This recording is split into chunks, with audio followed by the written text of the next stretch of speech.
The North does not announce its triumphs with fanfare.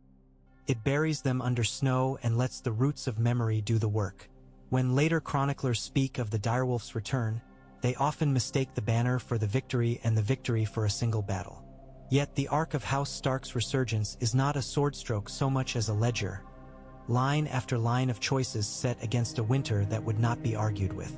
What follows is a measured account of how Cunning outlasted fury, a sequence of political plays and military decisions, sometimes bold to the point of peril, more often patient in a way that infuriated allies and disarmed enemies. To watch the supercut of these moments is to notice that the hand steering the North back to sovereignty never mistook raw courage for strategy, and never accepted glory in place of outcomes. Begin, then, where the North stood at its lowest ebb, when the Boltons held Winterfell and the watch upon the wall had been reduced to a garrison starved of men and purpose. Jon Snow's time as a steward-turned-ranger had taught him that obedience kept a man alive, but command taught him that survival and obedience were not the same currency. His election to the Lord Commandership was neither an accident nor a quirk of faction. It was the first manifestation of a particular method: advance by persuasion, bind opponents to necessity, and cut decisively only when the argument is complete. His earliest political plays were not grand alliances but the labor of legitimizing unpopular facts.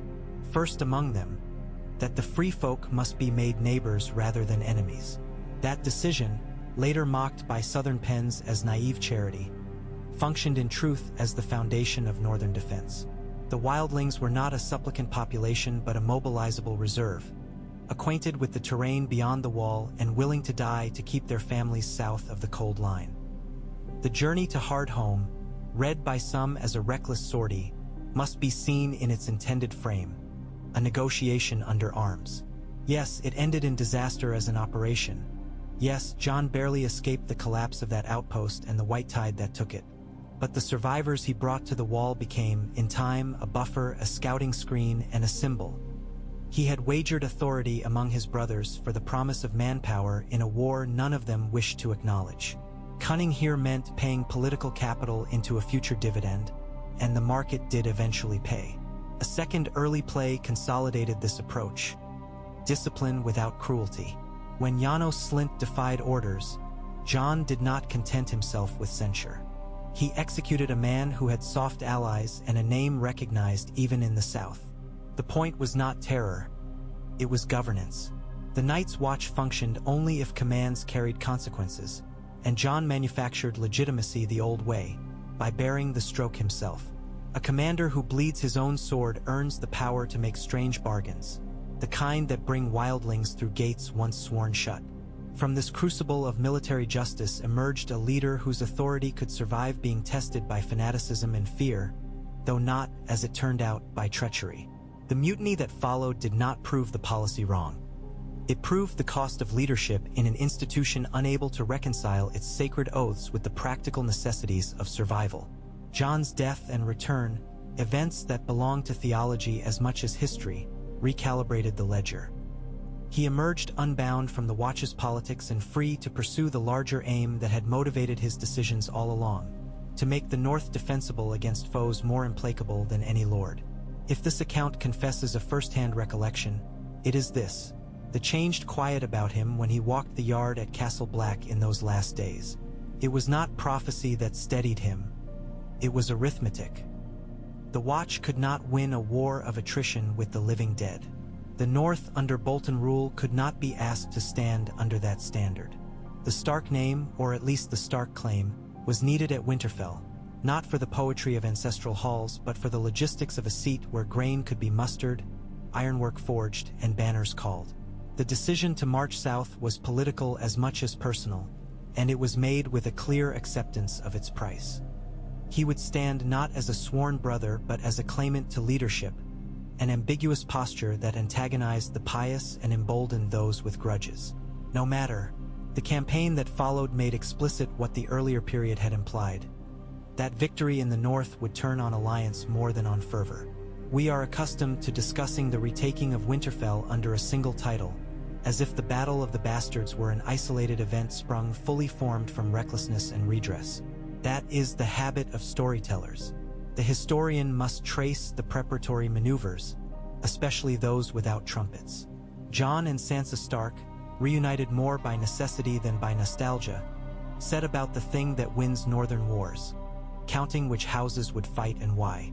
To those who remember only the child lady's defiant support and the stern refusals of old lineages grown cautious, it is worth noting that coalition building is algebra, not ceremony. Yet his bluntness paired perfectly with Sansa's subtler calculation, itself a product of long schooling in southern courts. While Jon set expectations by confronting houses dir. Eccley, Sansa played a second board. The decisive piece on that board was the Knights of the Vale, commanded by Lord Yohn Royce but moved by Peter Baelish. Sansa's communication with the Vale, quiet, calculated, and separate from Jon's counsel, was the most important political play of the entire northern reconquest.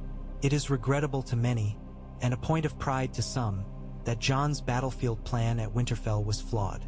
He meant to restrain Bolton archery, draw the enemy forward, and collapse their line with a feigned retreat unsupported by numbers he did not possess.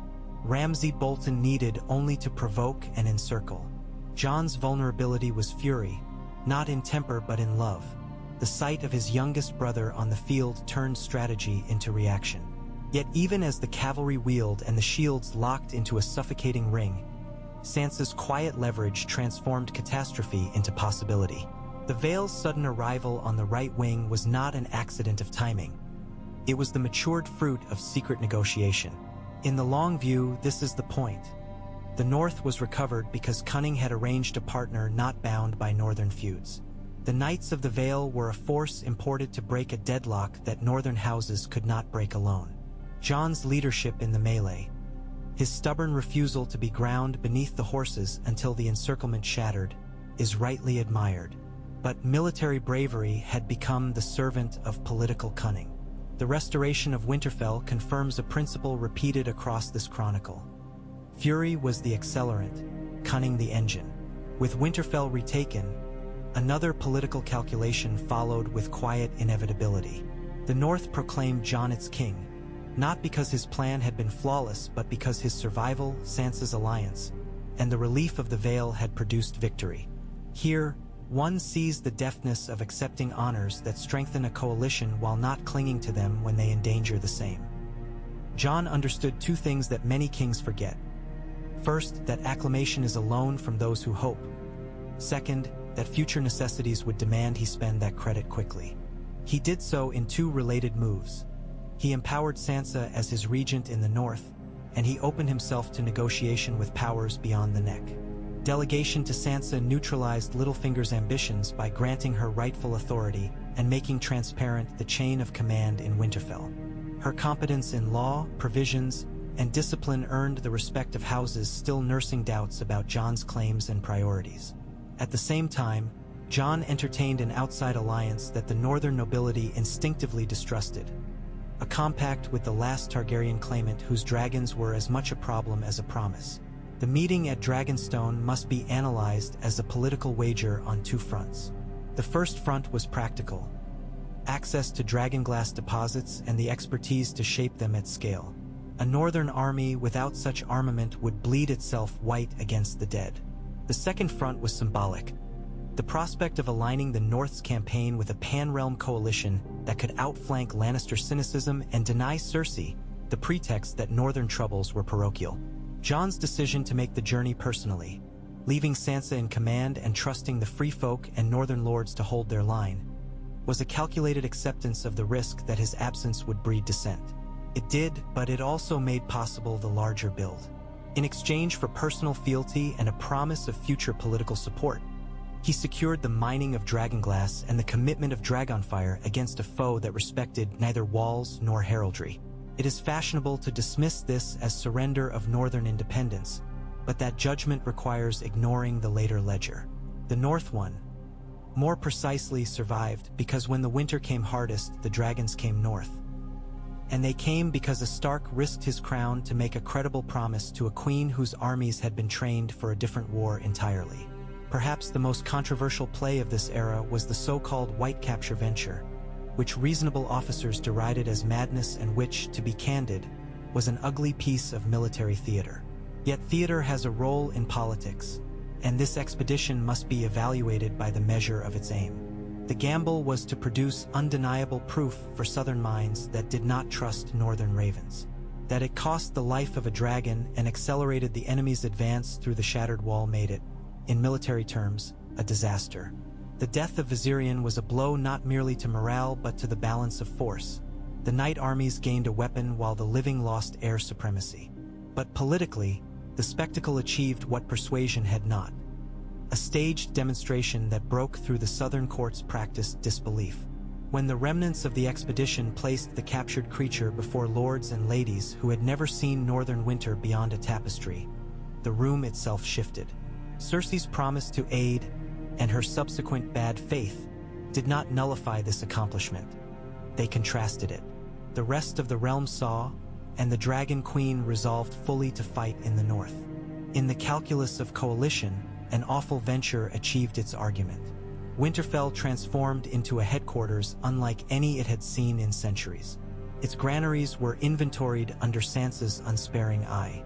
Forges rang night and day with the stamping of dragonglass into arrowheads, spear points, and dagger blades. The free folk accustomed to hunting on the move learned the standing drill of a holdfast defense, while southern soldiers learned why northerners dismissed southern winters as stories told around a hearth. It is necessary to dwell on the staff work now, because battles are not only contests of courage. They are contests of preparation. Davos Seaworth managed. Transitions of supply from White Harbor, the Mormonts and Hornwoods executed local conscription with an efficiency that surprised even their allies. Blacksmiths under Gendry's direction, for that talented bastard had a knack for shop floor management as much as for the anvil, delivered standardization in a place accustomed to craft over scale. Strategically, Jon and his commanders elected a defensive battle anchored to Winterfell's walls, accepting that field maneuver would favor an enemy immune to fear and fatigue.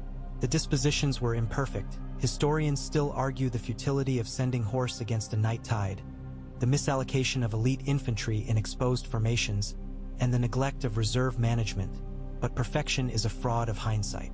It is more honest to note that the plan assumed a combined arms defense. A forward screen to buy time, fortified lines to absorb shock, aerial interdiction by dragon, and a reserve to counter breakthroughs. That the night was worse than the plan anticipated is a tautology. All knights of legend are. The battle itself resists clean narrative because chaos is not a story. Still, certain facts matter to the analysis of Cunning. First, the enemy sought not merely to break the walls but to extinguish the locus of memory, the three-eyed raven housed in Bran Stark. Understanding, in whatever way such an understanding can be attributed to a supernatural commander, that cultures die when their living records are erased. Jon's recognition of this priority, and his orchestration of an inner ring around Bran, with Theon Greyjoy's last penance at its spear point, shows an alignment of moral calculus with strategic prudence. Second, the victory did not emerge from a scheduled maneuver but from an audacious insertion that we can only call the work of training and nerve. Arya Stark, whose schooling in stealth and termination had long been dismissed as unseemly for a highborn woman, became the decisive instrument. Debate persists over whether her killing stroke was planned as tactic or seized as opportunity. It is better to say that Cunning had been embedded in the system.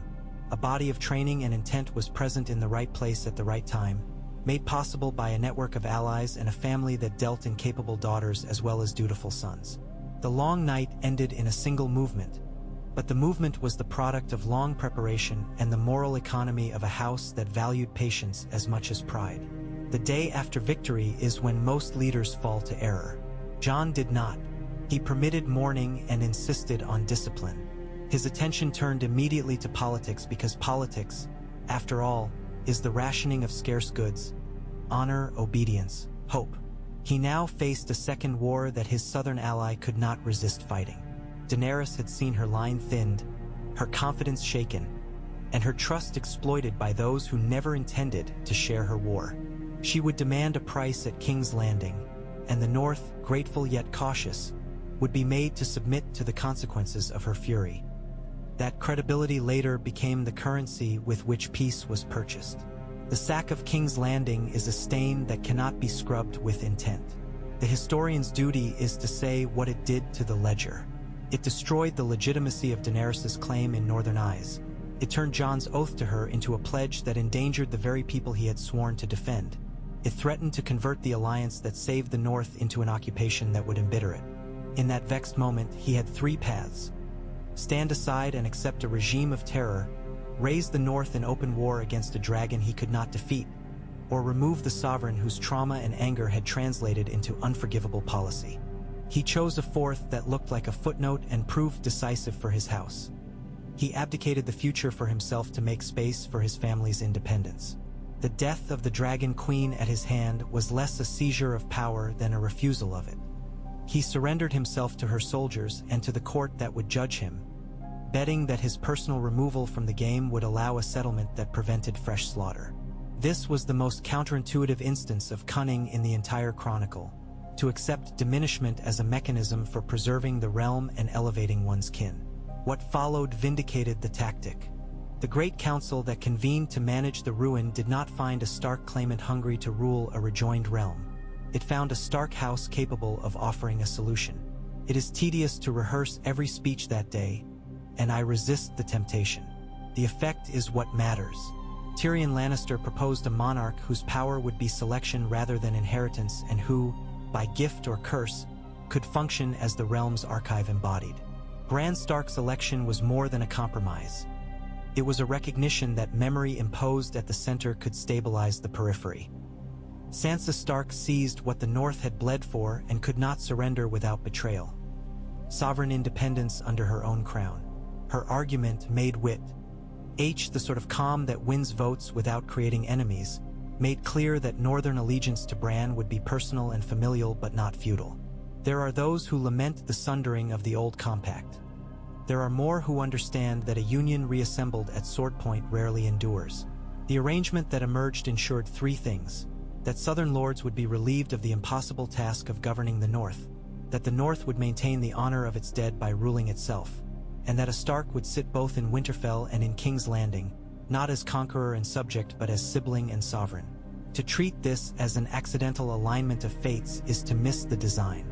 Jon's acceptance of exile, whether to a reconstituted Watch or to the endless distances beyond, defused the immediate danger of reprisal by the Unsullied and prevented a second Northern rebellion that would have wasted what Winter had left. The Unsullied, disciplined and wounded, departed with their dignity intact. The Dothraki, by nature unsuited to garrison rule in a burned city, vanished into horizons suited to their horses. The Riverlands and the Reach, exhausted by decades of conflict, could breathe under a monarch uninterested in collecting trophies. And the North, freed from tax and meddling, set to its perennial tasks: planting, rebuilding, and the quiet defense of a border that will always be more idea than wall. Cunning, once again, had rearranged the map without requiring fresh graves. It is instructive to return to the siblings whose coordination produced outcomes none could have achieved alone. Sansa's reign is the case study in how technique outpaces title.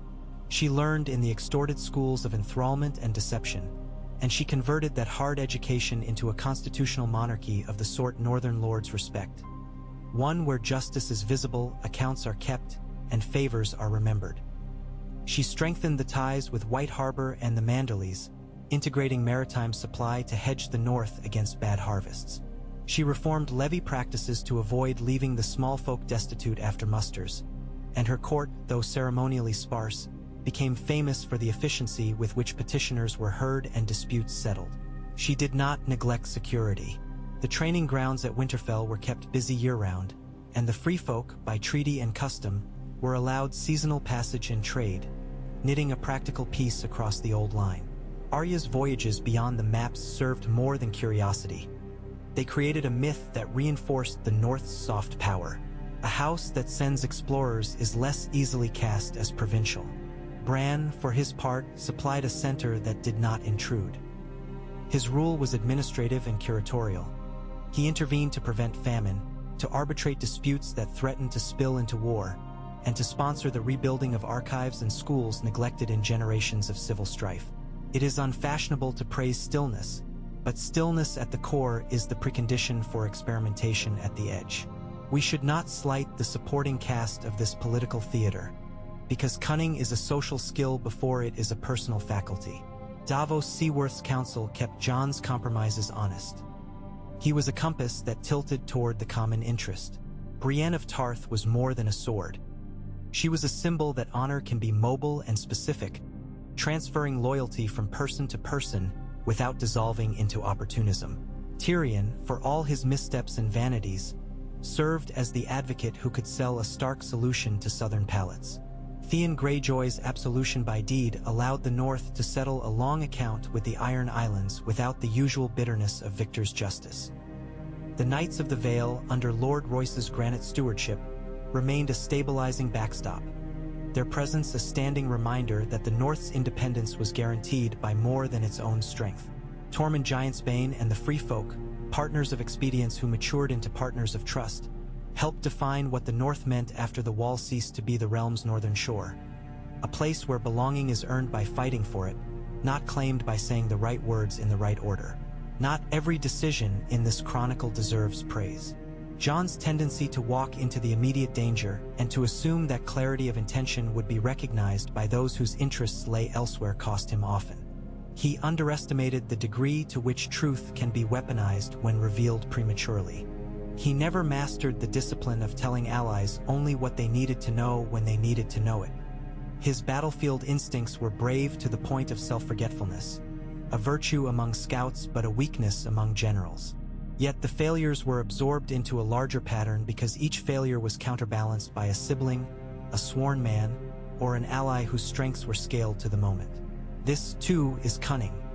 Not merely the ability to anticipate and outmaneuver, but the humility to build a structure where one's shortcomings are not fatal. It is tempting for Southern writers to interpret the North's regained independence as a descent into isolation. The opposite is closer to the truth. Freed from the exhausting project of proving fealty, the North invested in the kinds of engagements that live longer than treaties. Trade with White Harbor and the Vale intensified, corridor routes through the Barrowlands were repaired and patrolled, and knowledge flowed along with goods. Smiths trained in dragonglass work adapted their expertise to practical implements, improving yields and reducing winter scarcity. The Watch, reinvented as a guard more than a penitential order, recruited from the free folk and from poor northern families by contract rather than by stigma. Its mission shifted subtly, from holding a wall against phantasms to stewarding a frontier. Where threats are real but irregular, where shepherding and diplomacy prevent small troubles from becoming large ones. That shift is the least remarked upon success of Jon's strategy, for it required no proclamation. It required only that he return to the far side of the world he had saved, not as a punished prince but as a bridge that remained. In a long analysis, some will demand numbers. They will want to know the tallies of men under arms at each engagement, the bushels in each granary, the shafts tipped and the blades forged. There is value in those figures, and I have checked them where they exist. But the better measure of this history is in the calm that followed storms and the flexibility that prevented future ones. The North did not rush to test its sovereignty against its neighbors. It used it to shape a domestic order that did not require ritual humiliation of the South to feel secure. The South, finding in Bran a monarch who prized maintenance over mark-making, did not crave reconquest to satisfy pride. House Stark's victory path thus reveals itself as a sequence of decelerations. From vendetta to verdict, from siege to settlement, from oath as threat to oath as promise. The cunning here is not the fox's trick but the mason's craft, the careful laying of stones so that weight is distributed and form holds when the ground shifts. I have avoided the cheap lure of speech-making and reproduced no dialogues, because the record is cleaner without borrowed eloquence. But I will permit myself a final recollection, not for drama but because standing on Winterfell's parapets one can see the argument laid out as geography. The godswood behind speaks of roots and remembering. The rebuilt towers speak of sieges endured and learned from. The open yard where children, lords and small folks alike, practice with blunted blades speaks of a society that prepares rather than boasts. In the distance, the road curves south, passable in summer, hard in winter, never quite safe, always necessary. It is the road that Jon Snow took when he chose to leave power to those who would use it better, the road that Sansa Stark walked when she went from pupil to principal, the road that Arya Stark followed into seas that had no names on any of our maps. Bran's realm extends down that road, not as a leash but as a line of correspondence. Cunning over fury, always. A creed made of choices that, seen together, look less like miracles and more like good government accomplished by a family who learned, badly and then well, to play the game without letting it play them. If, in the counting houses of Southern memory, this seems too tidy a conclusion, consider the alternatives we avoided. Without the alliance with the free folk, the North would have been undercounted, undermanned, and undone. Without Sansa's appeal to the Vale, the battle for Winterfell would have ended under a Bolton banner, and the Snows would have buried the last of the old songs in a kennel. Without the proof paraded in the Dragon Pit, the Southern courts would have gone on debating while the dead advanced. Without Arya's training in arts once thought disreputable, the Long Night would have added 1,000 more years to its name. Without Jon's final renunciation, a dragon would have remained in the capital until someone tried to out-dragon it, and the realm would have burned in relays. Victory, then, is not a statue in a hall but a set of avoided disasters. The North avoided them because it built redundancies. Not just walls and warriors, but habits and relationships that made betrayal less profitable and cooperation more instinctive. Much is made of House Stark's words, recited by children and cited by pedants. I will not repeat them here, for they are too often used as conclusion rather than as premise. The premise is harder, and it is what this chronicle has tried to track. The method by which a house risen from grief and scattered to the winds recalibrated its virtues. Honor was not discarded. It was disciplined. Bravery was not abandoned. It was husbanded. Loyalty was not blind. It was taught to ask what end it served. This is the cunning that outlives strategies drawn on frostbitten tables. It is the intelligence of institutions, learned across seasons until it comes to look like character. In the end, the North prevailed not because a single man mastered the board, nor because a single battle was won against odds, but because a family and the friends they made learned how to allocate courage across a timeline no one else could endure. The banner flew again because the house beneath it remembered what banners are for. Identification in a crowd, a rally point in confusion, a promise that the field is not empty of order. The victory was not a shout. It was a pulse, steady enough that it could be mistaken for the cold itself. Those who know the North do not mistake it. They know what it took to make that pulse continue. When scholars in Commerce Century splice together their summaries, their neat reels of moments when decisions seem to ignite like flint, they will emphasize certain scenes. A man lifting a sword to pass judgment, a band of survivors racing for a boat under a rim of ice, a shield wall closing, a girl slipping through impossible darkness, a queen with a crown of ash, a brother seated on a chair that is not a throne so much as a library. They will not be wrong. But if they wish to understand why the North is what it is after all of it, they should look not at those sparks but at the hands that cupped them, smoothing the flame into something that could heat a hall. That is the work of Cunning, and it is the work House Stark, under Jon's austere arithmetic and Sansa's velvet geometry and Bran's measured recall and Arya's vector of surprise, learned to do at professional scale. It is a craft worth teaching. It is a craft that leaves fewer bodies in the snow. And so the supercut ends where it must, not with a triumphal march but with a map rolled out and weights placed on its corners, so the edges do not curl back. The North holds. It holds because power was treated as a tool rather than a meal, because allies were cultivated to hedge against the moments when a brother's heart outran his plan, because loss was not romanticized into destiny but repurposed into competence. Cunning over fury was not a slogan. It was a survival plan, executed across campaigns that spanned a continent and a climate and a family history that could have consumed its heirs. The plan worked. The snows receded. The granaries filled. The roads opened. Children learned their letters. The watch resumed its signal fires, now lit to guide travelers more often than to warn of armies. Banners were mended, but they stayed folded more often than they flew. That is what victory looks like north of the neck when it is real.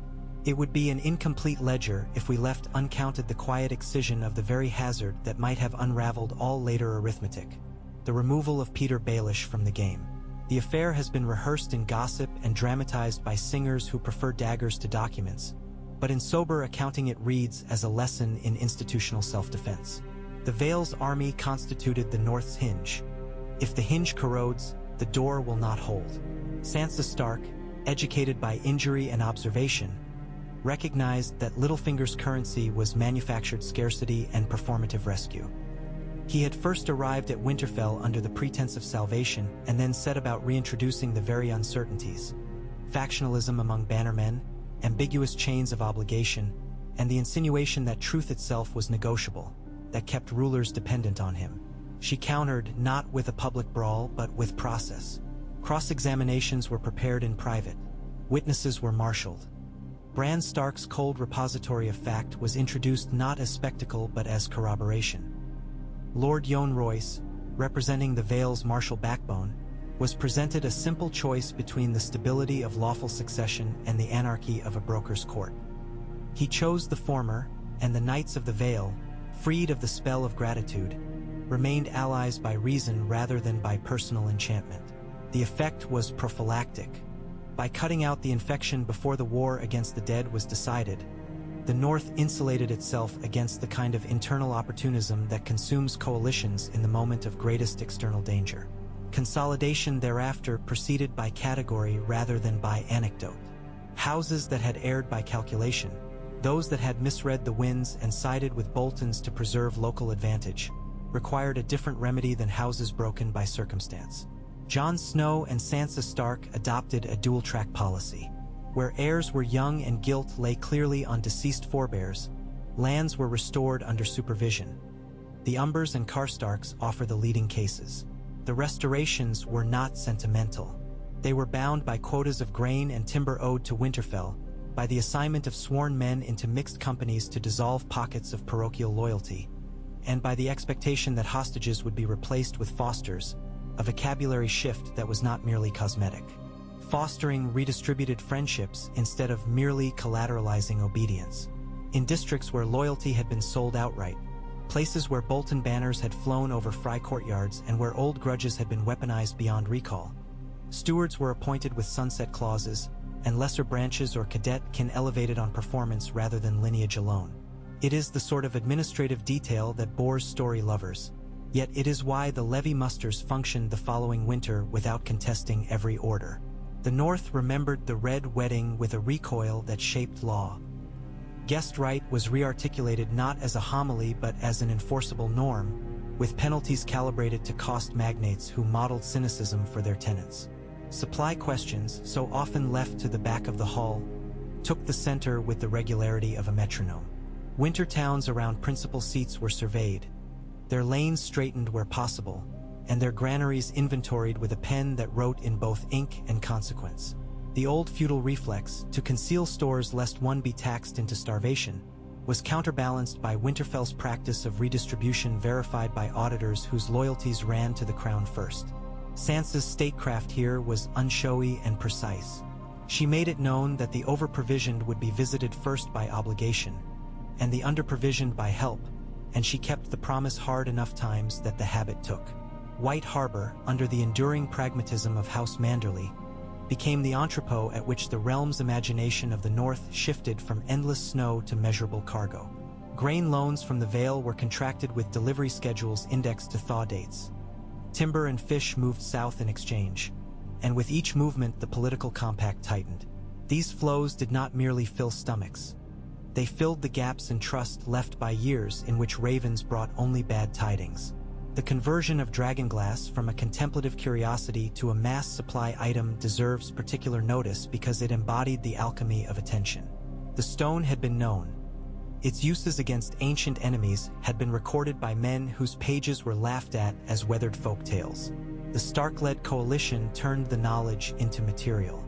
Mines near Dragonstone were organized to round-the-clock shifts under guards who, ironically enough, had signed up to fight living foes, not to monitor shipments. At Winterfell, the forges transitioned from bespoke work to template-driven production. Arrowheads were cast to standardized tapers, spearheads were socketed to accept shaft sizes interchangeably, and daggers were cut to lengths that fit sheaths already carried by men in the field. Gendry's contribution, romanticized as a smith's genius, was more bureaucracy than brilliancy. Pattern books, instructive drawings hung at eye level above benches, and a supply chain for handles and bindings that did not leave the blades wrapped in cloth because grips could not be produced at speed. When men, women, and children later repeated that dragonglass saved them, they meant that foresight had cleared bottlenecks before panic could discover them. It may seem odd to attribute to Jon Snow the kind of pragmatism typically credited to quartermasters. He was not a quartermaster. Still, his policy instincts favored sober preparation over posture whenever he was not inflamed by immediacy. The decision to permit the free folk to keep their command structure intact, chieftains answering to Tormund and his circle rather than dissolving into northern ranks, was viewed by some as a failure to integrate. In reality, it preserved cohesion. Ask any veteran whether a sudden change of insignia creates comradeship. It does not. The free folk fought as they had lived, fast-moving, accustomed to minimal baggage, contemptuous of fences and hesitant to engage where fixed defenses offered no flank to exploit. Given tasks aligned with that temperament, they screened approaches, scouted paths through drifts that swallowed horses, and served as the eyes that saw what a southern-trained officer would ignore as featureless snow. They repaid the decision with an ally's loyalty, which is a different and sturdier thing than a subject's obedience.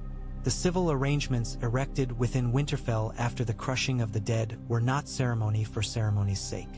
The council structure, by then familiar in southern courts, had to be translated into a northern idiom that tolerates no ministry whose purpose cannot be explained in the time it takes to saddle a horse. A steward kept books that could be read by others and audited without fear. A provost marshal retained jurisdiction over crimes of violence without substituting knightly privilege for law. A master of stores reported monthly and was dismissed for cause with a public accounting that excused neither incompetence nor theft. A maester's counsel remained valued, but not as a monopolist of letters. Scribes were trained in numbers, and the persistent backlog of petitions, a quiet insult to free people whose labor tolerated little delay, was beaten back until hearing days actually heard. Sansa sat not as a dispenser of favor but as an arbiter who regularly asked, in plain language, what a judgment would do in practice. Systems make habits. Habits become culture. The culture that grew around Winterfell prized clarity. Cunning, in the north, does not dress itself in riddles. It prefers the elegance of simple rules that produce complex, favorable behavior. When the cinders of the capital drifted down into the sea and the realm's exhausted leaders were herded into the ruin of consensus, it looked, for a brief and petrifying moment, as if the North's hard-won position would be erased by the reflex of empire. The mechanism that averted that error was not a single speech. It was the accumulation of reputations. Tyrion Lannister's argument for a monarch selected rather than born carried weight because even his enemies conceded two facts: that realms without a story about themselves do not endure, and that Bran Stark embodied a story that included even those who hated it. The small skirmish at that council over whether great lords might surrender their prerogative to the common voice without surrendering their own status failed not because the idea lacked merit, but because the time lacked patience for an experiment whose enemies would seek chaos to vindicate their prediction of failure. The compromise, election by an enlarged council of lords and principals, was not an abstract improvement on monarchy. It was a mechanism to inhibit dynastic panic. Bran's selection was thus the opposite of a consolidation of power. It diffused it. The independence of the North, accepted in the same breath without the threatened chorus of outrage, illustrates that the right kind of center creates room at the edges instead of craving their annihilation. The North accepted a sibling on the southern throne because it was invited to recognize him rather than ordered to comply with him. If you want to measure legitimacy, watch who salutes without being watched. Critics of the new order predicted a cascade of border disputes, tariff wars, and errors of interpretation that would drag families back into the cycle of punitive raid and retaliatory levy. The prediction failed because instruments followed intentions. The trade pact between Winterfell and King's Landing, colloquially called the Charter of the King's Road although it governs river transits as much as road wagons, ratified neutral passage for merchant trains and required that any dispute at a toll point be adjudicated within 3 days by an itinerant officer appointed in alternating years by the North and by the Crownlands. The reach of this clerk's authority perhaps seems small to men who dream of wars. In practice, it saved the realm hundreds of lives and 1,000 grudges by arresting escalation at the culvert. A parallel compact with the Vale relieved the North of the burden of mountain passes that, poorly kept, become invitations to enterprising bandits and overzealous sheriffs alike. In exchange for predictable access to White Harbor's markets and the documented right to collect toll at 3 specified points, the Vale pledged to keep the eastern road fit for carts by spring thaw each year, weather permitting. When a drought strained terms and tempers, language in the pact allowed for relief without breach. These are the sorts of provisions that textbooks summarize in a line and practitioners sleep more soundly for having written. Security architecture drift, ed away from the theatrics of walls toward the subtler craft of thresholds. The wall remained as a scar and a symbol, its breach at Eastwatch a reminder not of weakness but of mixed priorities. To throw the North's treasure into restoring every foot of that ancient fortification would have purchased a nostalgia more than a defense. Instead, garrisons were reconceived into nodes. Castles fitted with ravens, signal fires, and small, durable companies authorized to negotiate, to barter, and to withdraw when engagement would prove only that courage can die pointlessly. The Night's Watch, once cloister and exile, reinvented itself under pressure from reality and from John's example. Oaths remained. Men need vows to mark the passage from civilian to sentinel, but the service adapted, slowly and then at pace, to recognize terms of enlistment that did not call forever the price of a few winters. Sustainment improves when families know their sons and daughters will return before their labor claims die. The core function altered by accent rather than by definition. The watch stopped pretending to be a sword against myth and became a garden of relationships across a human frontier that the old maps had translated into blankness. Some observers misunderstand Arya Stark's departures as a withdrawal and her returns as respite. They are both misreadings. Her voyages functioned as the North's informal reconnaissance in depth, not for enemy cavalry but for chance and change. Ports once derelict were visited and tagged for future use. Currents were charted. Customs among peoples to the west of known seas were recorded not in the tones of conqueror or missionary but of trader and guest.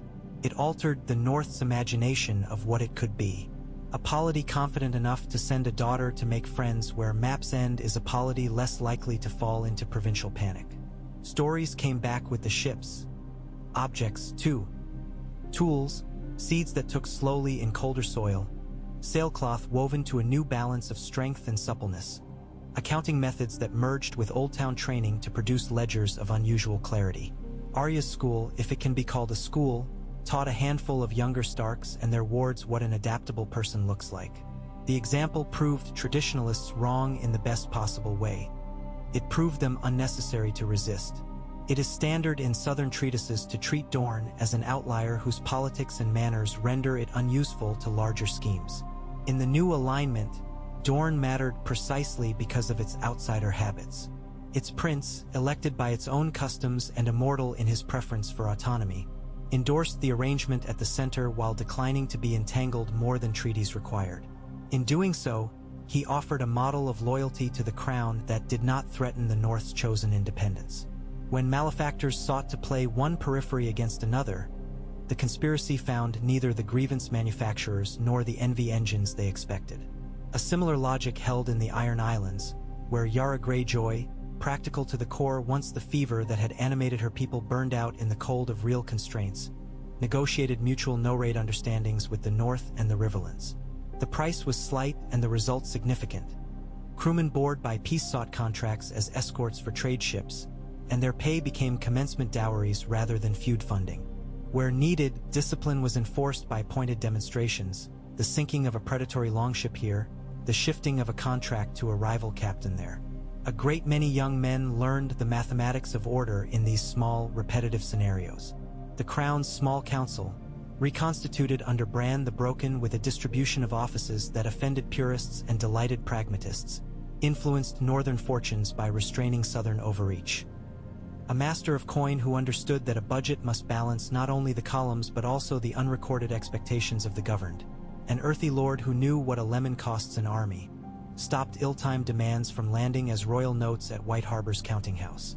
A master of ships who confessed ignorance of storms and then learned quickly, having once spent years in them, cooperated with northern harbor masters instead of lecturing them about tides. A Grand Maester who preferred to be asked twice rather than propound once saw to it that northern healers were supplied with texts and tinctures without insisting on accreditation that would have insulted local wisdom. These are the mechanisms by which a new center proves it learned from the old center's vices. A question persists in thoughtful correspondence. Why did Jon Snow not return to sit beside his sister once his sacrifice had achieved its ends? The answers offered by romanticists, penance, melancholy, the gravity of ghosts, do not satisfy the more practical mind. The practical answer is that his very presence would have converted every misfortune into a referendum on his restraint. Sovereignties often fail not at the edges but at the temptations of symbolic politics. A king not king in the north would have drawn petitioners who wished to circumvent the queen without admitting their desire. He would have enabled factions to claim his tacit blessing. He would have magnetized men eager to prove their own standing by offering him either worship or insult. By removing himself from the field and then from the kingdom, he made a costly gift. A stark monarchy in Winterfell able to stand without his shadow falling over every decision. It was not an abdication born of shame. It was an administrative choice to minimize distortion. That he found contentment in distances suits the ledger without embellishing it. In the rhythm of years, certain winters still bit hard. One particularly merciless season coincided with a failed herring run and a blight that nibbled at barley fields like a patient rat. The North did not starve because stored wealth. In this case, the unglamorous pile of pickled vegetables and smoked meats stacked behind tally doors marked plainly with chalk existed. The ledger had been kept. When the harvest rebounded, the loans of food were repaid not to the last onion but to the habit that had made onions available in the first place. Men too fond of their own rectitude detest forgiving minor shortfalls. Sansa insisted that the point of the exercise was not the perfection of an account but the survival of a people. In this, she held to the deeper Stark tradition. Honor not as a means to self-congratulation but as a technique of social trust. Enforcement fell heavily where deceit was proven. Mercy applied where claim and capacity misaligned. The policy produced fewer songs and more children who lived. Military doctrine, often left to rust after a victory, was subjected to revision with a candor that would have offended an older northern pride. Commanders wrote after-action reports, not only for the great battles but for minor skirmishes, drills, and mock sieges staged at Winterfell's yard to test theories against timber and stone. Several rules emerged and were repeated until they lost the scent of novelty. First, cavalry pride must yield to mixed arms humility in snow. Second, smoke confuses friend and foe. Use it in practice patterns or not at all. Third, reserve management is a political act. Families accept casualties better when they know one another's sons are not always sent first. Fourth, archers are not decorations. Elevation matters more than dramatics. Fifth, when fighting a human foe rather than a dead one, remember that panic is contagious and can be inoculated against by expectation setting before dawn. These distillations were appended to drill copies and taught to boys who had not seen the long night but would not be pardoned if they forgot what it taught their fathers. On the sensitive subject of succession, Sansa trod with the careful feet of a sovereign who knows that houses do not forgive uncertainty. She declined to be bartered again. Her marriage became a question to be answered by circumstance and the logic of children rather than by a treaty's page count. In its place, she issued letters patent clarifying the order of descent for the crown in Winterfell, naming contingencies that extended to cousins whose loyalty and aptitude had been proved in governance. It offended no one whose offense mattered and calmed everyone whose patience might otherwise have frayed. Fostering arrangements were prioritized among houses most prone to rivalry, and guardianship was offered to the heirs of families whose lords perished without leaving instruction. This was not a claim to ownership but a guarantee of continuity. Children raised together are less likely to burn one another's barns out of boredom. The rebuilding of outlying castles, Last Hearth, Carhold, Deepwood Motte, proceeded with realism. None were ornamented beyond their function, and each received, before any keep was beautified, a storehouse built to a minimum capacity determined by a table that the masons could consult without appealing for further writs. Roads were repaired in segments with the stubbornness required to complete projects that produce modest inconveniences for later convenience. Crude stone markers went up at regular intervals along cleared paths, each carved with distances to nearest shelters, a small courtesy whose effect in winter storms cannot be overstated. Bridges that could not be rebuilt in the old style were replaced with fords that could be maintained by local labor. These adjustments mark the difference between ruling as if time had stopped and governing in time's company. The Riverlands, long the North's occasional partner and frequent collateral damage, recovered under a Tully whose humiliation had been too public to be ignored and whose dignity reasserted itself in the simple act of doing his job. Under courteous pressure from the crown, he formalized his long-held private convictions, that the river's commerce cannot tolerate arbitrary tolls, that the memory of the phrase is best contained by never again allowing a single family to control both banks of a vital crossing, and that his house's claim to moral leadership rests on regular delivery of predictable order. These principles aligned with the North's interest and, more importantly, with its habits. Traders found they could move goods without calculating the cost of every lord's caprice. With every such uneventful crossing, the notion that the new arrangement could last grew a little sturdier. Some of the most consequential innovations were minor in appearance and discreet in implementation. A program of winter carpentry, for instance, turned idle season into skill acquisition for adolescents.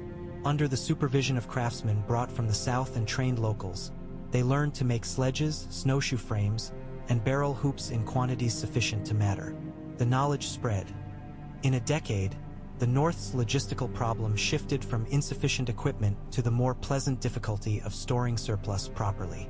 A similar scheme trained midwives in villages far from Maester's towers, equipping them with herbs and practices consistent with both local custom and best available learning. Infant mortality fell. Mothers survived births that would have taken them in their prime. The workforce stabilized. The connection between saved lives and saved polities is only invisible to those whose experience of governance is confined to banners and bronze. It is prudent to say a word about the absence of dragons. Their departure from Westeros did more than remove a terror. It deprived the new order of a constant that had skewed calculations for centuries. Without a fire-breathing trump card, Southern policy ceased to dream of instant solutions to hard problems. The North, which had never counted on dragons, anyway, adjusted quickly by reinforcing practices that do not look dramatic on tapestry. But the memory of dragonfire did not vanish, and neither did respect for the unpredictable. Northern drills included the exercise of mass mobilization notice. Signal fires were rehearsed. Ravens flew practice routes. Should such a threat ever return in some different shape, the institutional muscle exists to respond collectively through tested channels rather than through improvised panic. This, again, is cunning understood as the cultivation of a readiness that costs little when not used and pays out immediately when needed. Bran's reign is sometimes characterized by the cheap phrase rule of memory, as if recollection alone governs. That caricature mistakes the application. His counsel did not consist of reciting the past like a spell. It consisted of pointing to relevant precedents as a check on hubris and a guide for adaptation. When lords argued over borderwood rights, he cited not a scripture but a ledger of historical claims and outcomes, invoking cases where similar quarrels had led to pointless blood and offering mechanisms by which the parties could both benefit instead. When a Southern courtier urged the crown to treat the North's independence as an affront to be avenged when convenient, the king's answer did not descend into sentiment. He described cycles of rebellion, their triggers and terminuses, and asked his council whether such repetition would improve yields in the Reach or repair the cobbles in Lannisport. Memory disciplined impulse, and in doing so, it improved the Commonwealth's balance sheet. The realm's universities, such as they are, guild halls, sept schools, maesterly chairs, responded to this style by broadening their syllabi. Practical ethics, previously the province of septons and their parables, entered the training of magistrates and stewards. Map rooms in castles from Gulltown to White Harbor replaced faded speculation with updated charts. The North was plotted not as a white void with a wall at its bottom, but as a network of habitations with known distances between them. The mental map shifted, which is often the precursor to the political map stability. Sansa supported this quietly by funding bursaries for promising children of small folk who showed talent for figures and letters. These youths returned as notaries and clerks rather than as preachers or soldiers, and their presence in village halls did more for good order than a brace of extra guards at the gate. When the rare scandal occurred, a clerk taking bribes to adjust harvest tallies downward for favored houses, the punishment was surgical. removal, restitution, and an explanation of the wrong aimed at the entire district. Institutions keep their authority by being seen to correct themselves. The ceremonial layer remained deliberately thin. Feasts were held because human beings require release. Tournaments were sponsored because the martial class demands its controlled storms. Yet expensive extravagances that purchase a moment of awe at the cost of a year's grain were discouraged by norms rather than by edict. The queen led by example. Her hall was warm and her table adequate. Her wardrobe was handsome enough to honor her station and plain enough to let others breathe. When Southerners visited and expected pageantry, they met instead with a hospitality that conveyed confidence. Music decent but not deafening, words measured but not mean, gifts appropriate and useful. The signal sent, "We do not need to prove ourselves to you," is one of the few that travels well across cultures of pride. Not all threats in peacetime carry banners. Criminal syndicates attempted to exploit trade growth along the White Knife and the King's Road, proposing in effect to become private tax collectors. The response fused a jurist's patience with a ranger's directness. Rather than prosecute every petty extortion and thus spread the watch too thin, the Crown targeted nodes, warehouses that laundered stolen goods, inns that served as hiring halls for knife men, moneylenders who financed crews with favorable terms that everyone knew meant violence would follow. When such a node was dismantled, it was replaced. A legitimate warehouse built where a criminal hub had been does more for safety than a force that rides in circles. By the time the pattern became visible to any but the observant, the worst of the infestation had been cleared, and the rest degraded into manageable mischief. There were, inevitably, voices that resented the quiet success of the Stark method because it starved certain appetites. Warriors who defined their worth exclusively in battle found themselves employed as trainers, march wardens, or ceremonial guards. Some left for sellsward ventures farther south or to the Stepstones, where the familiar economy of violence still promises quick glory and quicker graves. This outflow proved to be a pressure valve rather than a leak. The North did not become defenseless. It became less addicted to the argument that only on the field can a man become a man. Boys who in the previous generation would have ridden out prematurely to die for someone else's quarrel now apprenticed, learned to read contracts, or became scouts whose reports saved caravans and cattle from the ravages of winter more efficiently than any banner could have. The question of religion, often treated as a powder keg, in practice settled into plurality. The old gods maintained their graveside whisper in Godswoods from Bear Island to the Bar Rolands. The faith of the Seven, still strong in towns with septs and in the southern corners of the North where reach and road meet, practiced without provocation or jealous demand. A small but notable number of free folk adopted no new gods but tolerated all. This diversity became a civil peace almost by accident, reinforced by the Crown's refusal to feed any sex fantasy that it might be the state's arm. The punish men. Tea for violence in the name of the divine remained civil. Men who burned barns to purify the air found themselves repairing barns under guard. Energy misdirected into zeal found a reliable destination: exhaustion. Relations with the Reach and the Westerlands, complicated by historical injury and the presence at court of men who had profited from opportunistic promotions, grew more cordial as repeated exchanges, seed, craftsman, physician, demonstrated mutual benefit. A vintner from the Arbor introduced methods for preserving cider that lengthened the drinkable year in Spartan holds. In return, carpenters trained in northern winter methods improved the Ridge Road's bridges, which had been the Reach's seasonal humiliation. In Lannisport, a pilotage policy inspired by White Harbor reduced accidents in the harbor mouth. In return, northern ships were granted berths at favorable rates during years when storms had clogged their own quays. Pride relented in the face of arithmetic that made everyone richer and fewer people dead. At times, voices urged the North to leverage its independence into opportunistic adventurism. Support a claimant here, destabilize a marquis there. The argument promised gleaming gains at little cost and relied on underestimating the price of empire. Attention diverted from snow and soil to silk and salt. Sons lost to foreign fevers rather than blizzards they know how to survive. The Queen's answer remained consistent and became policy. The North would intervene in southern quarrels for 3 reasons only: to honor a treaty of defense duly entered into, to prevent an atrocity so vast that failure to act would corrupt the North's standing even in its own eyes, or to counter a threat that would, if left to grow, cross the neck with teeth.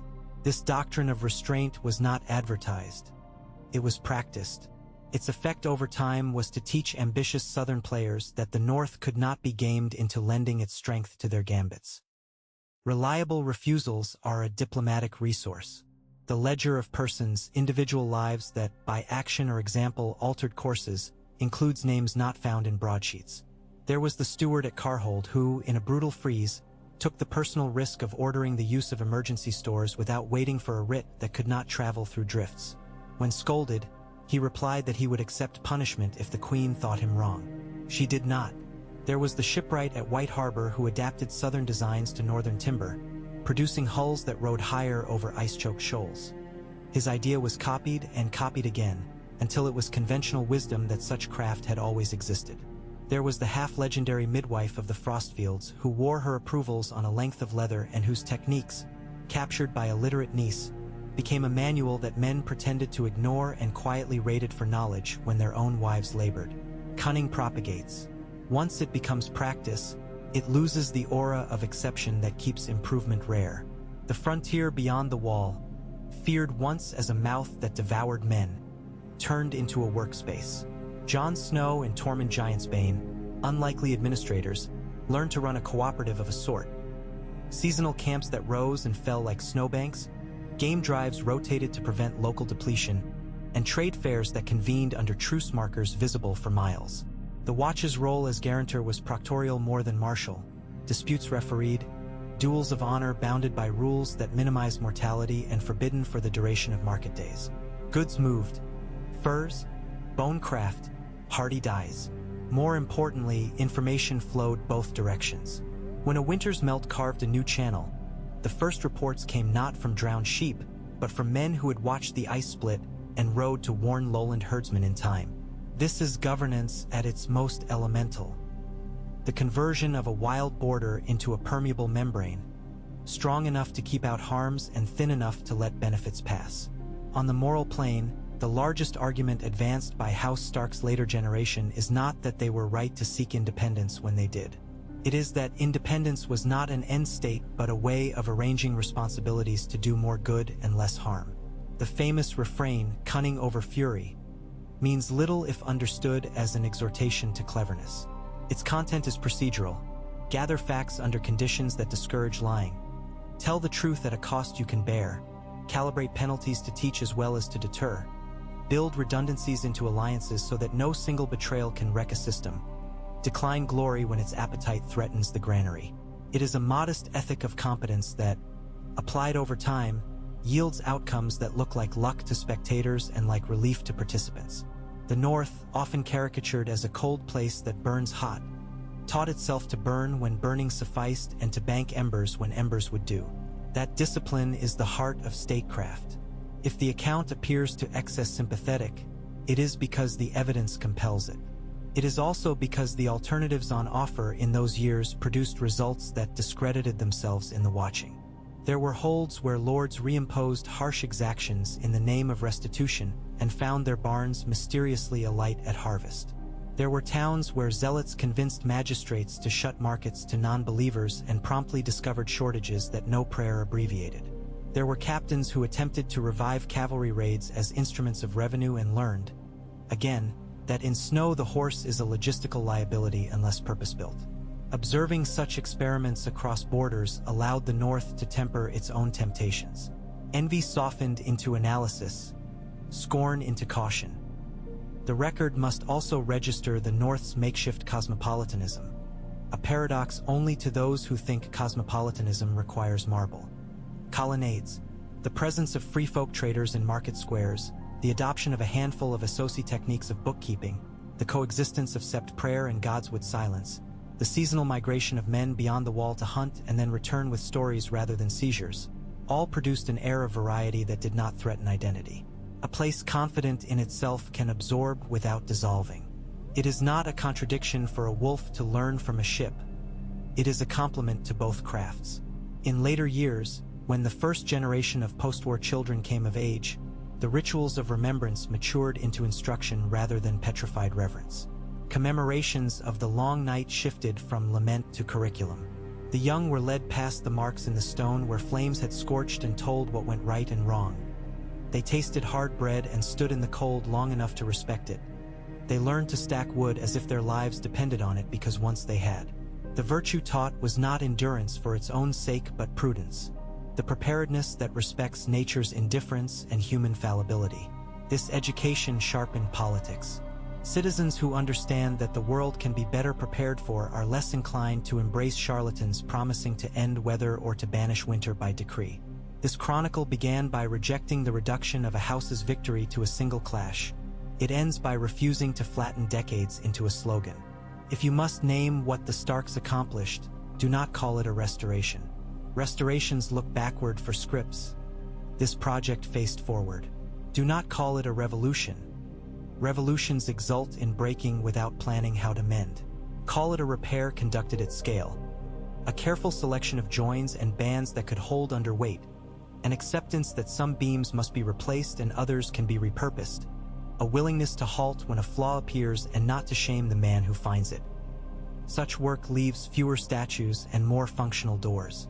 The direwolf's triumph is visible in the ordinary acts that no longer require heroics. The ledger, then, balances not only because enemies were defeated but because friends were made durable.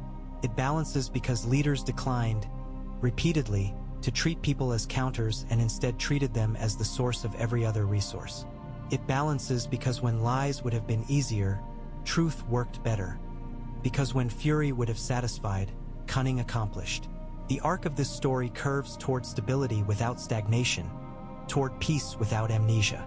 The North walked that path because its leaders learned to distinguish noise from signal and to invest in the latter even when the former made better verse. In the end, the mark of victory is not that a house's banner flies highest on a corpse-strewn field. It is that children learn to read under it while their parents do not fear the road and their grandparents feel no need to explain, again, why winter teaches caution. That is not spectacle. That is success. There is a final arithmetic that many ignore because it lacks romance. The calculation of time. The Starks' greatest political play may well have been an insistence on pacing. They refused to let their enemies choose the tempo. They delayed declaring independence until the ground would hold the declaration. They advanced to parley when parley could produce extractable commitments. They withdrew from outer walls to inner defenses not because the outer walls were unvalued but because they were judged honestly. They ran no sooner than they must and ran no longer than they should. That sort of timing becomes culture. Captains who feel rather than guess when to commit reserves. Judges who allow a quarrel to rage long enough to reveal its substance and then cut it short before reputation hardens into permanent resentment. Rulers who let a debate breathe and then close it. If you look for a trick, you will be disappointed. If you look for craft, you will find it. Thus, the supercut of stratagems and settlements resolves, not into a crescendo, but into continuity. Others will glamorize the shocks. The horn at dawn, the plunge of cavalry, the hinge of a door under a boot. Keep those frames if you like. The truth lives in the connective tissue. Petitions heard and answered before the aggrieved take to the hedges. Stores counted before their absence is discovered by hunger. Alliances renewed before some ambitious cousin convinces his peers that history requires a test. House Stark's victory path is a record of such choices done often enough to count as a system. It is not the fireworks of fury. It is the low, steady flame of cunning, banked against the long dark, made ready for the next winter no matter when it comes. The habit of turning hard-won lessons into ordinary practices is the thread that ties the North's scattered experiences into a coherent fabric. After the last snows of the great winter withdrew from the barley flats and the ice retreated from the lower White Knife, the administrative labor intensified rather than relaxed. Ledgers grew thicker, not thinner, as if to remind rulers that peace consumes diligence as hungrily as war consumes men. It is here that one sees the mature form of the Stark method, not merely reacting to calamity with invention, but anticipating the return of familiar troubles and building routines that blunt their edge. Weights and measures, trivial in the singing, were standardized with the severity that only farmers fully appreciate. The Wolfmark bushel at White Harbor became the base unit for grain exchange throughout the North. It was replicated in oak and iron and distributed with seals that cost enough to discourage counterfeiting. A measuring rod cut to a Winterfell yard, slightly longer than its southern cousin, was hung in each market square, with fines levied for fraud but mercy extended for honest error proven by sworn witnesses. The kale ndars by which rents were calculated were furnished with weather notes compiled under the maester's eye, weeks named for previous thaws and freezes, with expected ranges of river height, so that arguments about due dates could appeal to shared reference rather than to bluster. These technicalities straightened more quarrels than any gallant pronouncement. Coinage followed the same logic. White Harbor resumed minting under license from Winterfell and struck a silver piece bearing the direwolf on one face and a sheaf of barley on the other, an emblem that reminded carriers and counters alike what truly backed the currency. Lesser half-wolves and copper dogs filled everyday hands, and a heavy gold piece, rarely seen outside charters and large purchases, was stamped with a plain crown, a nod to sovereignty without the vanity of portraiture. Debasement, so tempting to treasuries that flatter themselves they are cleverer than their subjects, was resisted, and when a rogue minter shaved the edges of silver, he was punished not by spectacle but by an audit that secured restitution and barred him from public contracts for a period long enough to break his enterprise. Stability in money allowed for stability in promises. Men paid one another with fewer hedges and slept better for it. In law, Sansa governed by the cardinal virtue of clarity. The scattered customs of disparate valleys and coasts were gathered into a reference known colloquially as the Book of Winters, a compilation of cases and practices arranged by topic: inheritance, trespass in the forests, water rights along frozen streams, obligations of host and guest, the limits of sergeant's compulsion, the right of a village to ring its warning bell against levy demands judged abusive. It was not a promulgation from above so much as a stitching together of norms that already fit, with stitches designed to hold when pulled. The book did not pretend omniscience. It invited annotations from local courts and circulated revised leaves in years when experience demanded them. Bran liked this way of doing things. Memory, after all, is not only a museum. It is an index. The Watch's reform ripened into charter. Its oaths remained austere, but terms were set for 5 winters, with renewals permitted and pensions, modest but real, established to encourage veterans to return to family holdings instead of lingering in the longhouses until skill went to seed. The charter authorized mixed patrols with free folk under agreed insignia on market days and interdicts on recruiting from jails without explicit consent from local authorities, a clause that undercut the old habit of selling the desperate into honor. The Watch kept black because symbols matter, yet its governance turned gray. More negotiating, fewer gallops to nowhere, more carpentry and ground truth surveying, fewer last stands celebrated by no one. A school at Castle Black taught map reading, winter first aid, and the law of truce so that a sentry could speak with authority, not just with a spear. Beyond the wall, Jon's steady presence worked as a constant that needed little commanding voice. He was less a chieftain than a boundary condition, the man who made certain lines true so that others might draw within them. The seasonal trading circles developed rituals that made repetition effortless. A ring of stones set upright at fairgrounds hammered into the snowpack to mark the sacred perimeter. A cedar pole at each gate flying a rag not of colors stitched by children as a sign of agreed peace. A common tally of weights kept by 3 counters from 3 different peoples, each muttering their sums aloud to audit one another. Disputes still occurred, but they were confined within these agreed forms, and the occasional fool who tried to hijack the system discovered that collective memory was more relentless than any single lord's peak. The one enduring rule, that any man who violated truce would be barred from all fairs until restitution was made and sponsors appeared to vouch for him, worked because it denied the lone predator what he craves: an unremarked second chance. Arya's western voyages formed a second spine of mild empire, that is, of confidence without chains. She returned at long intervals, bringing not marvels but practical novelties.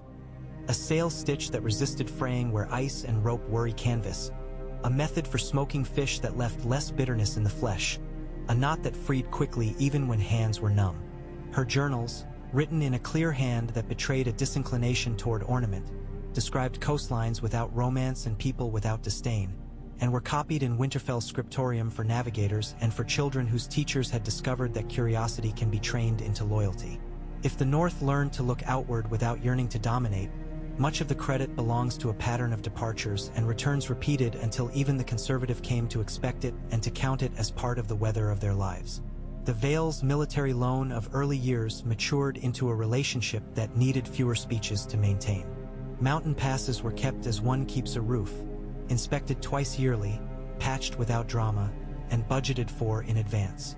The great artery between the Erie and White Harbor, wrapped around cliffs, braced across gullies, became an all-season road not in the southern sense, but in the northern one, marked well enough that a traveler had to try to be lost.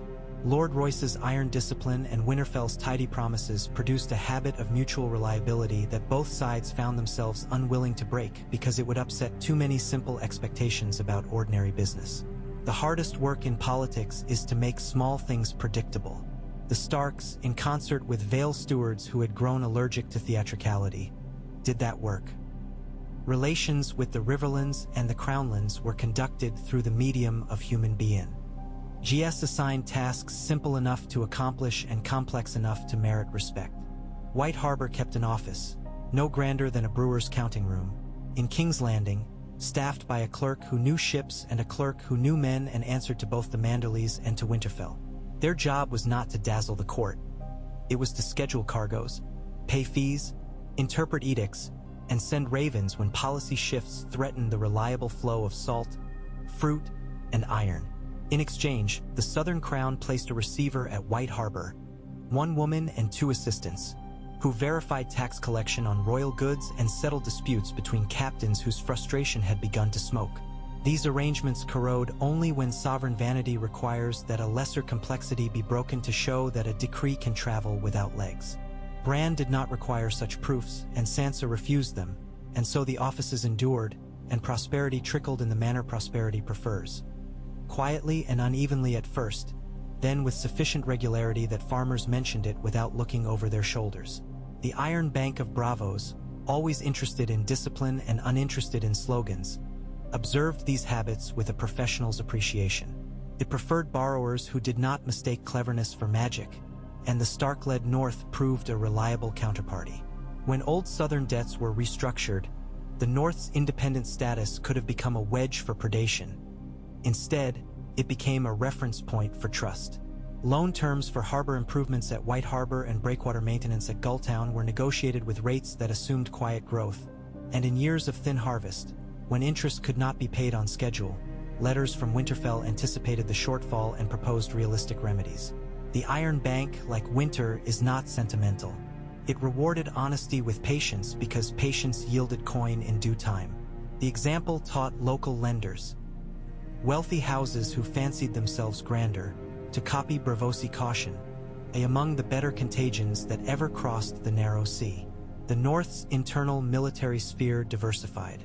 Rather than treating the levy as the only answer to every combat question, a layered force emerged. Local watchers who knew every hedge and frozen ford. A smaller cadre of trained rangers capable of moving day and night in deep snow. Heavy infantry maintained in modest numbers by principal houses, drilled quarterly at Winterfell or at regional grounds, and a quiet, disreputable corps of scouts trained to disappear, a craft that women in particular proved apt to practice in a land where the enemy noticed swagger before substance. Tournaments, when held, emphasized archery and endurance, competitions that taught composure, over justs that waste horses and bones. The doctrine manuals, updated on a schedule that made cynics blink, reused familiar cases. The Battle of the Bastards was taught candidly, with maps showing the sack of risks and the empty bag of luck into which the Vale's arrival poured deliverance. The Long Night was taught as engineering as much as epic.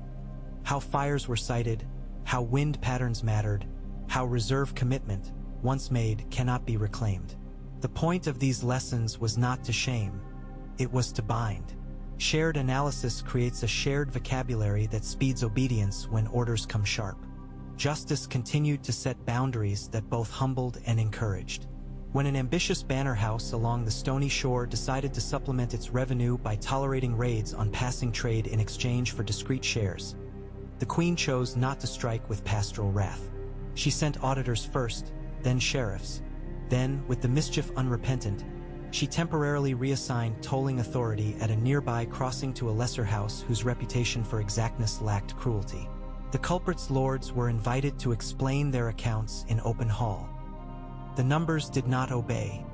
Recompense was ordered and made. Pride bled but did not die, and within a year it found a cleaner object in road work. Disgrace alone rarely reforms. Disgrace accompanied by a plausible avenue for redemption often does. The religious balance, steady if not serene, was formalized into a courtesy. No marriage would be invalidated for lack of a septon if it had been solemnized under the eyes of the old gods. No oath sworn by a man of the seven would be belittled as lesser in a god's wood. No shrine would be permitted to tax in ways civil custom forbade. No priest would be exempt from trial for civil wrong. Where festival days overlapped, choreographers of ritual learned to avoid offense by sequencing processions rather than forcing collisions. The arrangement owed more to the queen's insistence on manners than to any pious ecumenism. Manners are the thin sheath that lets different beliefs occupy the same scabbard. Bran's realm benefited from a reform at the center that is easily missed because it left few monuments. He refrained from the informational tyranny available to him. No sovereign in history had ever had greater potential to violate privacy or to preempt political conversation by appealing to a perfect knowledge of what was done and said. He did not use that power as weapon or constant counsel. Early in his reign, he permitted the drafting of what later clerks would call the witness rule. The king would not act on memories acquired through his sight unless a civil witness or physical evidence could corroborate them, save in matters of existential threat. It sounded abstract. It prevented abuses whose temptations are so strong that they ruin otherwise noble experiments. People obey willingly when they believe they can both be seen and be shielded. This was a choice to be trusted, and it paid returns in the currency of compliance that economists tried and failed to quantify. The cultural record thickened deliberately. A scriptorium at Winterfell copied and bound on R. AG paper and durable leather, accounts of the recent wars, recipes, crafts guides, local genealogies, and maps updated seasonally. Songs were collected alongside statutes. Tales of small heroes stood in the same chest as lists of crop yields. The work seemed antiquarian to men who live only in present urgency. To those who manage states, it was armory. People who know their forebears were not only dead, they were resourceful. A people that remember such resourcefulness shrugs off charlatans who claim that everything has become unknowable or that only they have the key to the world's fresh bewilderments. This is not to say that schism never threatened. One winter, a charismatic claimant in the Barrowlands gathered a modest following by insisting that the North's independence was incomplete absent a purification of Southern influences. Coin shapes, calendars, even words. He sounded persuasive where roads had been slow to mend and a recent blizzard had stranded caravans. The Queen's response looked, from a distance, like nothing. She did not send soldiers to shut mouths. She sent wagons with salt and oil that were owed and delayed. She sent the steward responsible for the delay to apologize in person in the very hall where the demagogue had been most applauded. She sent a bard to celebrate the region's peculiar glories without sneering at its complaints. The claimant's fire had been fed by neglect. Starved the fuel and it died. The bard stayed a month, took notes, and returned with verses to which the Barrowlands could recognize itself without burning its neighbors. Cunning over fury is often the wisdom to distinguish between fire and the woodpile. It may seem paradoxical that a house that acquired so much by careful defense also acquired influence beyond its borders in the terms that charm scholars of soft power. But the North's restraint increased its prestige. When the Reach quarreled over a succession edged with malice but shy of swords, emissaries from both sides solicited Winterfell's private opinion because it was known that the opinion would be privately delivered and publicly unexploited. When the Stormlands argued against the Crownlands about the repair of a dike that both used and neither wished to fund, Bran's court suggested a formula for cost-sharing used successfully in repairing the causeway at Moat Cailin. The parties adopted it not because the king could compel them, but because the language came with a precedent and with no desire to grandstand. This is how a quiet hegemony works, not in commandments but in borrowed phrasing and in the gradual annexation of others' habits to forms that function. The place of women in this order requires no manifesto to explain. It reveals itself in minutes, muster lists, and signed judgments. Lyanna Mormont's memory, lionized in song and made practical in policy, licensed households to bring girls to the training yard without shame. The Queen's court counted as many women clerks as men, and when a woman fetched a written verdict to a hamlet and read it aloud to a room of older men, the only surprise that remained after a few years was how ordinary the act had become. Arya remained the North's knife of last resort, and sometimes its scout of first resort, but her career had the unintentional effect of making 100 littler lives possible. Where a class of people witnesses excellence from a member of their number, the floor of expectation rises. That is the arithmetic that changes cultures. The arts, which feed different hungers, advanced in step with the steady politics. Woodcarvers taught by masters from the Riverlands, and the Vale took to inscribing beams and doors with patterns that reflected both Godswood reverence and a new pride in daily competence. Sheaves, sledges, anvils, ravens in mid-flight, waves cuffing icebergs. Tapestries woven in long winters lightened when spring came, not because the weavers forgot death, but because the habit of endurance breeds an appetite for color. The subjects chosen by painters and singers shifted from martyrdom to stewardship. There are only so many ways to memorialize a bang. There are infinite ways to praise a wall well built and a harvest saved. Art conserves attention as policy conserves strength. Inevitably, the question of the capital's ruins overshadowed Southern court politics for a time. King's Landing rebuilt slowly and stubbornly, choosing, at Bran's encouragement, to prioritize function over past spectacle. Its new sept was smaller, its granaries larger, its harbor works more protective than pretty. Northern masons and timbermen, under contract for fair pay, contributed techniques for fire breaks and for roof pitches that shed rain and ash rather than collecting both. The collaboration bred a mild affection that few would have predicted. Northerners who had learned to suspect Southern markets as traps discovered that a cup of beer in Flea Bottom, brewed with barley delivered via White Harbor, tasted like a shared empire of appetite rather than an imposition. Southerners, many of whom had not set foot north of the Neck, arrived in Winterfell to audit shipments or to buy timber, found respectful welcome and returned with stories that made the North more reachable. Routes open minds as rapidly as they open purses. It is sometimes said, as a compliment and a criticism, that Sansa never forgot a slight. The truer statement is that she never forgot a pattern. Where a house that failed in war succeeded conspicuously at stewardship, she found it work to promote. Where a house that had roared in battle grumbled in peace, she discovered that a task is sometimes the antidote to a complaint. Difficult men were given hard jobs with clear outcomes measured weekly. Those who became useful found themselves forgiven without fuss. Those who raised dust without moving roadbed were retired from authority with pensions sufficiently graceful that their pride did not demand rebellion. A sovereign who understands that quarrels often spring from idleness can rearrange her realm into a machine that has fewer idle gears. The last of Jon's personal interventions within the bounds of the realm occurred at the invitation of no one and the request of fieldwork. A harsh thaw dissolved a bridge where the milk water loses its name through a crumble of rapids, stranding a traveling fair and threatening to suck wagons into a froth.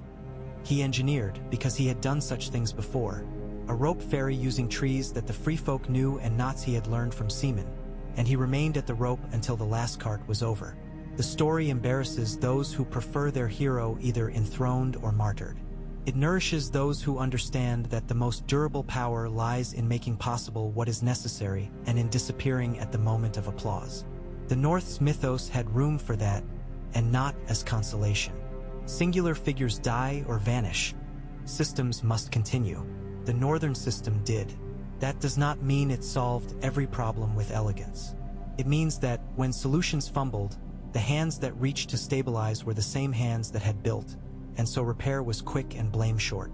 When a summer firestorm crept across moor and field, driven by wind and fed by last year's scrub, the Queen's riding order found water wagons already half-filled at distances measured in horse sprints because the winter carpentry program had stored casks beneath eaves rather than in picturesque stacks within barns.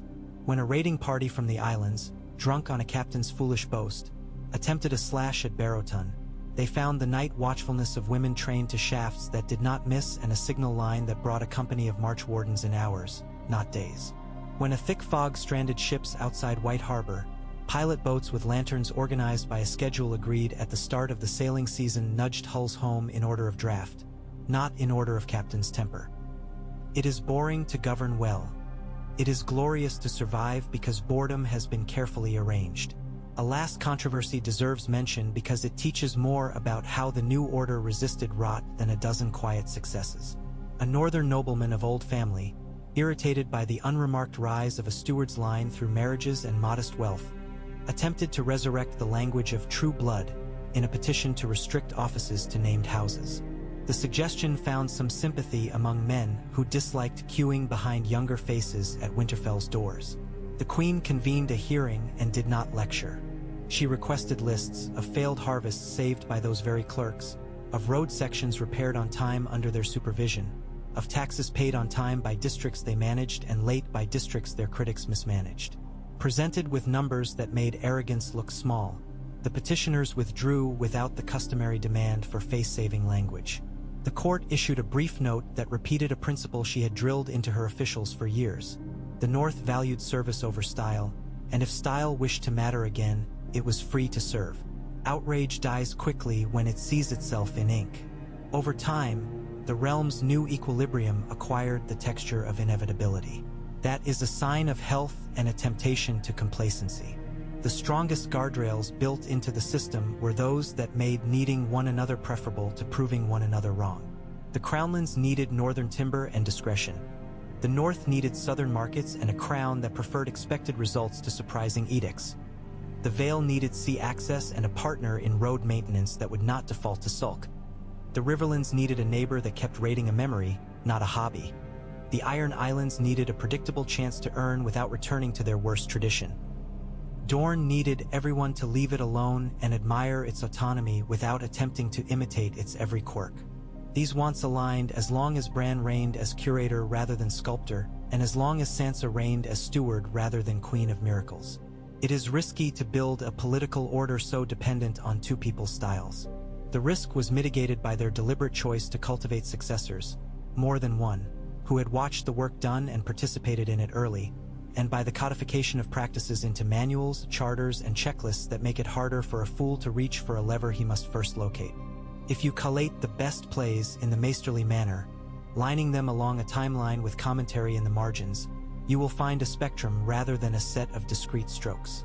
The starkest, no pun any scribe can help making, appear as inflection points, persuading a garrison to open its gates to former enemies so that future enemies could be repelled, inviting a proud cavalry to arrive late and save the day because allies had been recruited on a separate track, demonstrating a threat in a southern pit so that the North could be saved at home by fire and blades made viable at scale, killing a queen to kill an idea and then refusing the crown that act made possible, abdicating a claim to secure a sister's independence, codifying independence not as a poem but as a pact with measurable clauses, institutionalizing cooperation so that a realm's health did not swing on tempest or tantrum. Interleaved among them are the quieter moves. Each ledger closed on time, each petition answered before anger fermented, each road mended before caravans needed to detour into danger. Each child taught a song that made sense of hardship without lying about its cost. At the close of this recounting, the temptation is strong to circle back to origins and to frame the narrative as a moral. This virtue rewarded, that vice punished. The truth is less theatrical and more instructive. House Stark did not conquer fate. It coped with it. The house did not purify self of passion. It deployed it against the correct objects. Fury was permitted when defense demanded it and set aside when it would have satisfied only the appetite for vindication. Cunning, in their hands, was not the sly trickster's delight in turning a table for sport. It was the practiced talent for arranging conditions so that the worst did not happen and the middling could blossom into the good. To call this boring is the privilege of people protected by it. To call it ignoble is to confess a hunger for spectacle that has cost generations their lives. If you walk the north now, along the ridge over Last Hearth where tall markers stand against winter's white, through the market at White Harbor while fishwives joke with free folk over the scale, across the Windy Tower's yard where youths fire arrows calm as accountants and as steady, under the beams of farmhouses carved with patterns that tell a family's story in wood, you will see the residue of choices made and maintained. You will hear, sometimes, men speaking of Jon Snow with a fondness that aches and a respect that does not need rehearsal. You will hear, more often, women speaking of the queen with the kind of grateful irritation that good law produces. The law that did not break for their convenience and thereby saved them from 100 petty tyrannies. You will hear, if you listen in court galleries, a clerk invoking a provision of the Book of Winters with all the drama of someone reminding a neighbor which cupboard holds the salt. And you will see, on certain nights when the sky is clear and cold, a rider cresting a hill at the edge of the world and pausing, as if taking attendance. River, road, lighted hall, dark wood, small fire. The North holds because its people do. They hold because habit was built to carry strain. They hold because their rulers learned to prefer outcomes over ovations and taught that preference until it passed as unremarkable. The supercut, when spooled and projected for those who want sharp frames and swelling moments, will always show the same images. A command enforced on a wall of ice and stone, a parley that turns a foe into a brother, a standard cresting a ridge at the last right minute, a night broken by a blade that arrived where no one expected it, a throne refused so that a realm might breathe, a crown worn in the right place at last without the ringing of 1,000 insulted bells. But the truer film, the one that runs every day, is quieter. It is the tallying of sacks. It is the explanation of a verdict without cruelty. It is the planning of a road repair before a wheel breaks. It is the minting of a coin that does not lie. It is the letter sent before a rumor seeks to fill the gap. It is the insistence that an oath means work, not merely words. Cunning over fury always, because fury expires. Cunning institutionalized becomes custom, and custom becomes the house that keeps out the wind. Thus ends not a chapter but a habit of mind, never really ending, always needing renewal. Winters come, people change, mistakes recur in new costumes. The best victory available to a mortal house is to set enough good grooves into the wood that, when hands grow tired and torches dim, the next palm knows where to rest and still steer true. House Stark cut those grooves. The North learned them. The realm, chastened and then encouraged, adjusted around them. That is the closest thing to permanence that politics permits. It is enough, and it is won not by the loud, but by the long.